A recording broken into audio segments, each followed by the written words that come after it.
Welcome to Pro Law Shiksha, where we simplify law with quick MCQs. Test your legal knowledge and stay ahead. Like, share, and subscribe for more insightful content.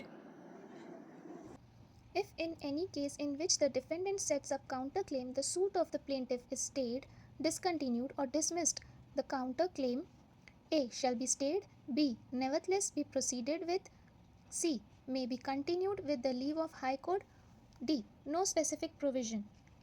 और इसका सही answer है B nevertheless B proceeded with. अगर किसी case में defendant counter claim set करे और plaintiff का सूट स्टे डिसकंटिन्यू या डिसमिस हो जाए तो काउंटर क्लेम का क्या होगा। अगर प्लेंटिफ का केस ख़त्म हो भी जाए तो भी डिफेंडेंट का काउंटर क्लेम प्रोसीड होता रहेगा। काउंटर क्लेम एक इंडिपेंडेंट क्लेम होता है जो डिफेंडेंट करता है, इसलिए उसका डिसीजन सेपरेटली होता है। Next question. Where the decree is for the payment of sum of money exceeding 5,000 rupees the period of civil prison. Options A shall not exceed 3 months, B shall not exceed 6 months, C shall not exceed 9 months, and D shall not exceed 1 year. Correct answer is A. Shall not exceed 3 months. अगर किसी decree के through 5,000 रुपये से ज़्यादा की recovery हो रही हो तो सिविल प्रिजन को पीरियड कितना हो सकता है। तो सिविल प्रोसीजर कोड के मुताबिक अगर किसी को पैसे ना देने पर सिविल प्रिजन भेजा जाना चाहिए तो उसका मैक्सिमम पीरियड सर्टेन अमाउंट के बेसिस पर होता है। 5,000 रुपये से ज़्यादा होने पर भी मैक्सिमम 3 मंथ्स तक ही सिविल प्रिजन दिया जा सकता है। Third question, who among the following is not entitled to exemption from personal appearance in the court. A. Former Indian ruler. B. Chairman of the state legislative councils. C. The ministers of states. D. The collector. And the correct answer is D. Collector. इनमें से कौन personal appearance से exempt नहीं है court में। Farmer Indian ruler, chairman of state legislative councils, the ministers of states और collector. और the correct answer है कलेक्टर। कोर्ट कुछ व्यक्तियों को उनकी पोजीशन की वजह से पर्सनल अपीयरेंस से एग्जेम्प्ट करती है, जैसे मिनिस्टर्स, फॉर्मर इंडियन रूलर, लेकिन कलेक्टर को ऐसा कोई एग्जेम्पशन नहीं दिया जाता। So correct answer is collector. Caveat shall not remain in force after expiry of A 90 days, B 60 days, 30 days, D 15 90 days। Caveat कितने समय तक फोर्स में रहती है। करेक्ट आंसर है ए 90 days, बिकॉज सीवियट एक एडवांस नोटिस होता है जो किसी भी तरह के ऑर्डर के अगेंस्ट दिया जाता है ताकि बिना सुनवाई के ऑर्डर पास ना हो। ये 90 दिन तक वैलिड रहता है, उसके बाद एक्सपायर हो जाता है। Next question, if a party who has obtain an order for leave to amend pleading does not amend the same within how many days he shall not be permitted to do without leave of court. And the correct answer is B. 14 days. अगर किसी party ने pleading amend करने का court से permission लिया हो लेकिन specific time period तक अमेंडमेंट ना करे तो उसके बाद बिना कोर्ट की परमिशन के नहीं कर सकता। पर ये पीरियड होता कितना है, तो इसका करेक्ट आंसर है बी 14 डेज। अगर किसी पार्टी को प्लीडिंग अमेंड करने का ऑर्डर मिल गया है लेकिन वो 14 डेज के अंदर वो नहीं करता तो उसके बाद बिना कोर्ट के परमिशन के अमेंडमेंट नहीं कर सकता। Been rejected, the plaintiff on the same cause of action A may present a fresh suit, B cannot present a fresh suit. इसका करेक्ट आंसर है A may present a fresh suit. अगर एक बार plaint reject हो जाए तो क्या plaintiff same cause of action के लिए नया सूट फाइल कर सकता है। करेक्ट आंसर है A may present a fresh suit. Order 7 rule 13 के मुताबिक अगर प्लेंट रिजेक्ट हो जाए तो इसका मतलब है ये नहीं है कि प्लेंटिफ का अधिकार ख़त्म हो गया, वो नया सूट फाइल कर सकता है जब तक कि कोई और लीगल रेस्ट्रिक्शन ना हो। नेक्स्ट क्वेश्चन है, where the suit is dismissed under Rule 2 or 3 of Order 9 CPC, the plaintiff A may bring a fresh suit subject to law of limitation, B cannot bring a fresh suit, C may bring a fresh suit with the leave of High Court, D may bring a fresh suit with the leave of District Judge. And the correct answer is A may bring a fresh suit subject to law of limitation. अगर suit order 9 rule 2 या 3 के तहत dismiss हो जाए तो plaintiff क्या कर सकता है? अगर सूट एब्सेंस या किसी प्रोसीजरल डिफेक्ट के कारण डिसमिस हो जाए तो प्लेंटिफ एक फ्रेश सूट फाइल कर सकता है, लेकिन ये लॉ ऑफ लिमिटेशन के अंडर होगा, यानी टाइम लिमिट का ध्यान रखना पड़ेगा. In which condition the officer in charge of the prison may refuse to produce the prisoner of evidence despite court's order. Options: where the prisoner is related to ruling party, B, where the prisoner is ex-minister, C, where the prisoner is government servant, and D, where the medical officer has certified the prisoner is unfit to be removed by the reason of sickness. And the correct answer is D, where the medical officer has certified that prisoner is unfit to be removed by the reason of sickness. किस condition में prison in charge officer court के order के बावजूद भी prisoner को evidence के लिए produce करने से मना कर सकता है? अगर एक प्रिजनर बहुत बीमार है और जेल के मेडिकल ऑफिसर सर्टिफाई कर दे कि उसका हेल्थ कंडीशन इतना सीरियस है कि उसे कोर्ट ले जाना पॉसिबल नहीं है, तो ऑफिसर प्रिजनर को प्रोड्यूस नहीं करेगा, चाहे कोर्ट का ऑर्डर क्यों ना हो. Where any property has been attached in execution of degree and the court for any reason passes an order dismissing the execution application but omits to give any direction as to attachment, A. Attachment shall be deemed to have ceased. B. Attachment shall cease after 3 months. C. Attachment shall cease after 6 months. D. Attachment shall cease after 1 year. And the correct answer is A. Attachment shall be deemed to have ceased. इसका मतलब है अगर किसी property को execution of degree में attach किया गया हो और कोर्ट किसी वजह से एग्जीक्यूशन एप्लीकेशन को डिसमिस कर दे, लेकिन अटैचमेंट के बारे में कोई डायरेक्शन ना दे, तो क्या होगा? जब कोर्ट एग्जीक्यूशन एप्लीकेशन डिसमिस कर देता है और अटैचमेंट के बारे में कुछ नहीं कहता, तो मान लिया जाता है कि अटैचमेंट ऑटोमेटिकली खत्म हो गया है, मतलब प्रॉपर्टी पे लगी रोक रुक जाएगी, हट जाएगी. Where any party dies after conclusion but before pronouncement of judgment, A. The suit shall abate. B. The suit shall not abate. C. The suit shall not abate if cause of action survives. Correct answer is B. ऐसे case में क्या होगा? Law के मुताबिक case खत्म नहीं होगा, और अगर उसका लीगल बेसिस अभी एग्जिस्ट करता है तो केस खत्म नहीं होगा. नेक्स्ट क्वेश्चन है, where a decree of compromise which was not lawful, there options: A. Suit shall lie to set aside such decree. B. Complaint has to made to High Court. C. No suit shall lie to set aside such decree. D. Suit may lie to set aside such decree with the leave of district court.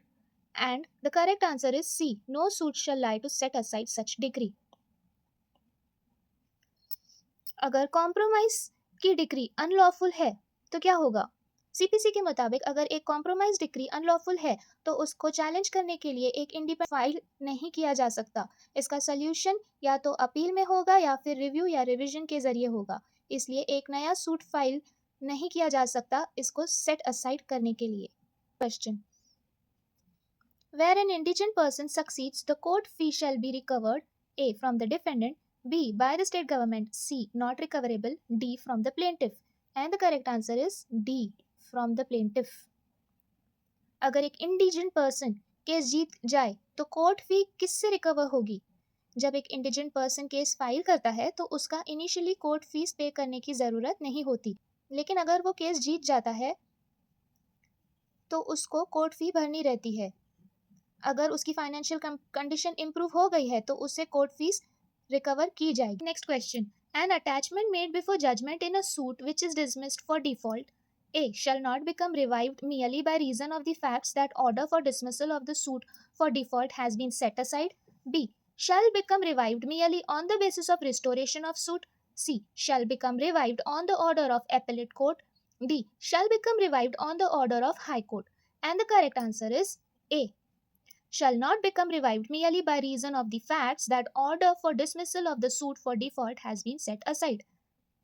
अगर किसी case में judgement से पहले attachment हो और suit default के कारण dismiss हो जाए तो अटैचमेंट का क्या होगा? ये पहले जैसा ही क्वेश्चन फिर से रिपीट हो रहा है.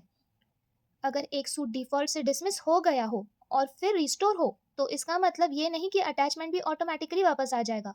कोर्ट को फिर से स्पेसिफिकली ऑर्डर पास करना पड़ेगा अटैचमेंट रिवाइव करने के लिए. Next question, if the offence be punishable with fine only and accused has been awarded with 50 rupees fine, then the period of imprisonment in default shall A. Not exceeding 1 month, B. Not exceeding 2 months, C. Not exceeding 3 months, and D. Not exceeding 4 months. And the correct answer is B. Not exceeding 2 months. अगर किसी offence के लिए सिर्फ fine की सजा हो सकती है और अक्यूज्ड को 50 रुपीज 50 रुपए की फाइन दिया गया है लेकिन वो फाइन पे ना करे तो उसका मैक्सिमम कितने दिन तक जेल हो सकती है? आईपीसी के अकॉर्डिंग प्रोविजन है कि अगर किसी क्राइम की पनिशमेंट सिर्फ फाइन हो और अक्यूज्ड वो फाइन ना दे तो उसको ऑल्टरनेटिव इम्प्रिजनमेंट दी जा सकती है। 50 रुपए के फाइन के केस में मैक्सिमम इम्प्रिजनमेंट 2 महीने हो सकती है। Next question, A instigates B to give false evidence. Here, if B does not give false evidence, what offense A has committed? Options: A is guilty of no offense, B attempt to give false evidence, C offense punishable with imprisonment of any description provided for that offense for a term which may extend to 1/8 part of the longest term provided for that offense and with fine. D none of the above. Correct answer is D none of the above. ये अगर ए ने B को झूठी गवाही देने के लिए instigate किया लेकिन बी ने झूठी गवाही नहीं दी तो ए ने कौन सा ऑफेंस कमिट किया है? इसका answer none of the above है। ये एक ट्रिकी क्वेश्चन है। आईपीसी के मुताबिक अगर कोई सिर्फ इंस्टिगेशन करता है लेकिन दूसरा व्यक्ति उस पर एक्ट नहीं करता तो कई बार ये पनिशेबल नहीं होता जब तक ये किसी और स्पेसिफिक ऑफेंस के अंडर ना आ जाए। इसलिए यहाँ best option none of the above ही करेंगे हम। What punishment is provided for dowry death in India? A. Not less than 3 years. B. Not less than 5 years. C. Not less than 7 years and in rare circumstances may extend to death sentence. D. Not less than 7 years but which may extend to imprisonment for life. The correct answer is D. Not less than 7 years but which may extend to imprisonment for life also. Dowry death के लिए क्या punishment होगी? IPC section 304 B के मुताबिक अगर एक शादीशुदा औरत की अननेचुरल डेथ होती है और वो डाउरी से जुड़ी होती है तो इसका पनिशमेंट कम से कम 7 साल का होता है जो लाइफ इम्प्रिजनमेंट तक बढ़ सकता है। Next question is which is not the stolen property? A possession whereof was obtained by cheating, B possession whereof was obtained by robbery, C possession whereof was obtained by dacoity, D possession whereof criminal breach of trust. And the correct answer is A. Possession whereof was obtained by cheating. इनमें से कौन सा stolen property नहीं है? Stolen property का मतलब कोई ऐसी प्रॉपर्टी जो इलीगली एक्वायर की गई हो। डेकॉइटी से ली गई प्रॉपर्टी को स्टोलन प्रॉपर्टी नहीं माना जाता बल्कि ये एक अलग कैटेगरी ही होती है क्योंकि डेकॉइटी एक वायलेंट क्राइम है जो मल्टीपल लोगों के साथ मिलकर होता है तो इसकी कैटेगरी एकदम डिफरेंट हो जाएगी। तो इसलिए इसका आंसर ए होगा, possession whereof was obtained by cheating, धोखे से जिसका possession ले लिया गया हो। State, a police officer arrested and detained a person in the lockup despite production of a bail order from the court.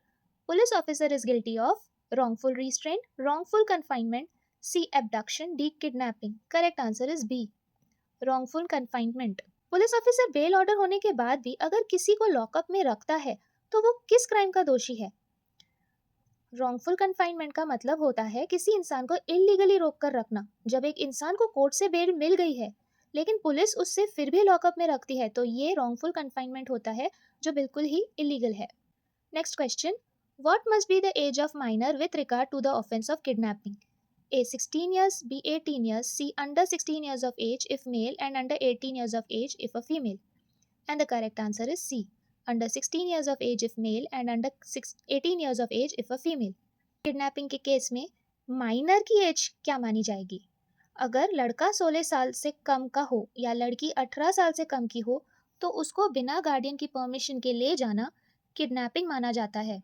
IPC इसको एक सीरियस ऑफेंस मानता है क्योंकि माइनर्स को बहुत आसानी से एक्सप्लॉइट किया जा सकता है। Next question is what is not correct about rape? A consent is immaterial if she is under 16 years of age. B penetration is sufficient. C intercourse by a man with his own wife, the wife not being under 15 years of age, is not rape. D. Death penalty may be awarded. And the correct answer is D. This is not correct about rape. D. Death penalty may be awarded. So अभी rape के बारे में कौन सी बात गलत है यहाँ पे?